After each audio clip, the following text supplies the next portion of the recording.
ओम शांति। अपने प्यारे बच्चों के लिए ईश्वर का संदेश। 27 नवंबर 2025।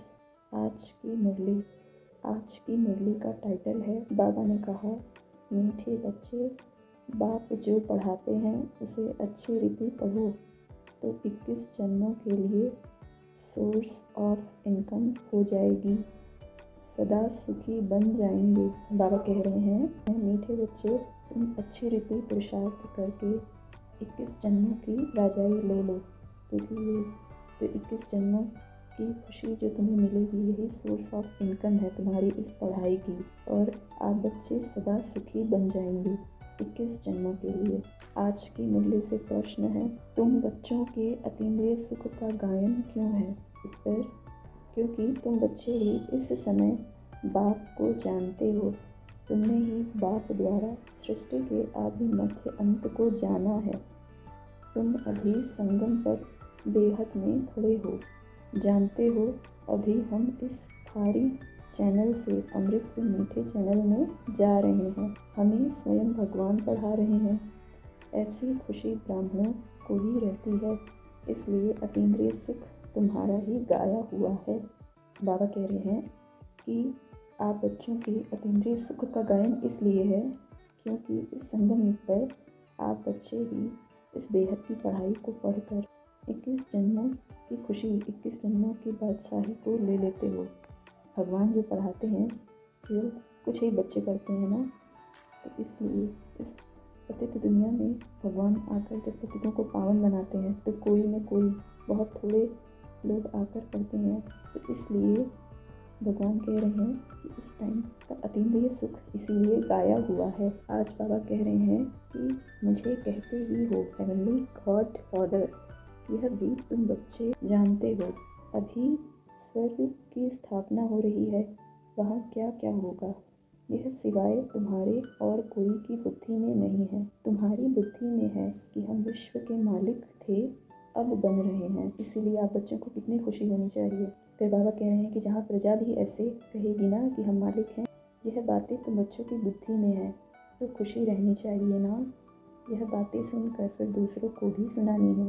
बाबा कह रहे हैं कि केवल इस बातों को सोच सोच के खुश ही नहीं होना है, और फिर दूसरों को भी सुनाना है, दूसरों को भी आप समान बनाना है।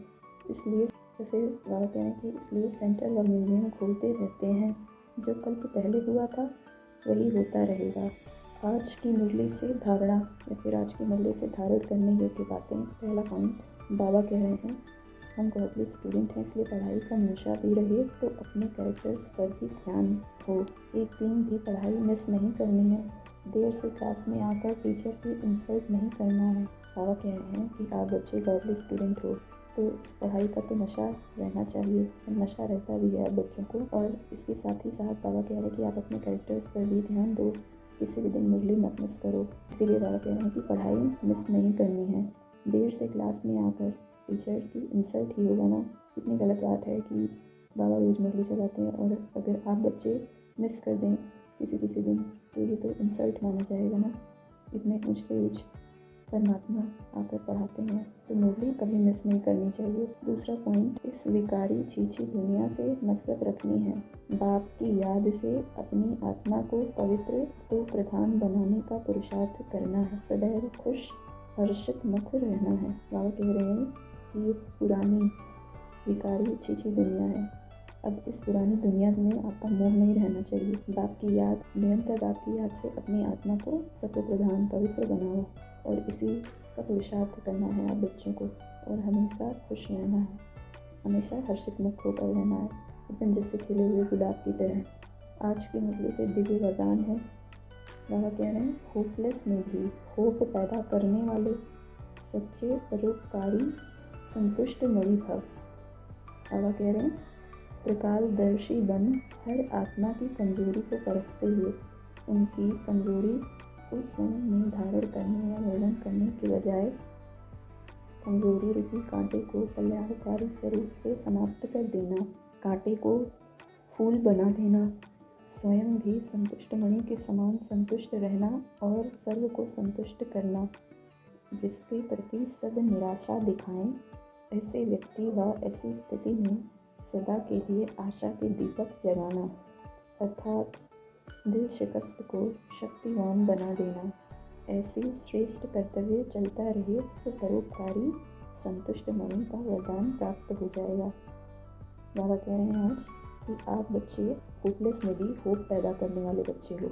आप ही बच्चे सच्चे सच्चे परोपकारी हो, क्योंकि दुनिया जिसे नकारती है, दुनिया जिसका तिरस्कार करती है, लेकिन आप बच्चे इस दुखी आत्मा में भी होप पैदा करते हो।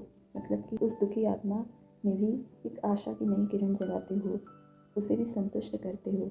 उसके प्रति जितनी भी निराशा होती है, आप भी उसके अंदर आशा के दीपक जगाते हो कि नहीं, आप भी परमात्मा के बच्चे हो, आप भी शक्तिशाली आत्मा हो। और इसीलिए बाबा कह रहे हैं कि आप दिल शिकस्त को भी शक्तिवान बना देते हो। तो ऐसा श्रेष्ठ कर्तव्य करते हो, तो इसीलिए आप बच्चे सच्चे परोपकारी और संतुष्ट मन का वरदान प्राप्त कर लेते हो। आज की मुरली से स्लोगन है, परीक्षा के समय प्रतिज्ञा याद आए तब प्रत्यक्षता होगी। बाबा कह रहे हैं कि कोई भी कितनी भी कैसी भी स्थिति हो, बाबा कह रहे हैं कैसा भी पेपर सामने आए, लेकिन आप बच्चों की प्रतिज्ञा क्या है कि आपको सतो प्रधान बनना ही है, क्योंकि आप बाप के सर्वशक्तिशाली बच्चे हो। अगर आप निरंतर ऐसी स्थिति में स्थित रहोगे तब दुनिया कहेगी यह तो बिल्कुल देव आत्माएं हैं। आज की मुरली से अव्यक्त इशारे अशरीरी वह विदेही स्थिति का अभ्यास बढ़ाओ। बाबा कह रहे हैं कि अशरीरी वह विदेही स्थिति का अभ्यास बढ़ाओ। सारे दिन में बीच बीच में एक सेकंड भी मिले तो बार बार यह विदेही मतलब कि देह से न्यारी होने का या फिर देह से न्यारी बनने का अभ्यास करते रहो। 2-4 सेकंड भी निकालो, इससे बहुत मदद मिलेगी। नहीं तो सारा दिन बुद्धि चलती रहती है तो विदेही बनने में टाइम लग जाता है, और अभ्यास होगा तो जब चाहे उसी समय विदेही हो जाएंगे, क्योंकि अंत में सब अचानक होना है।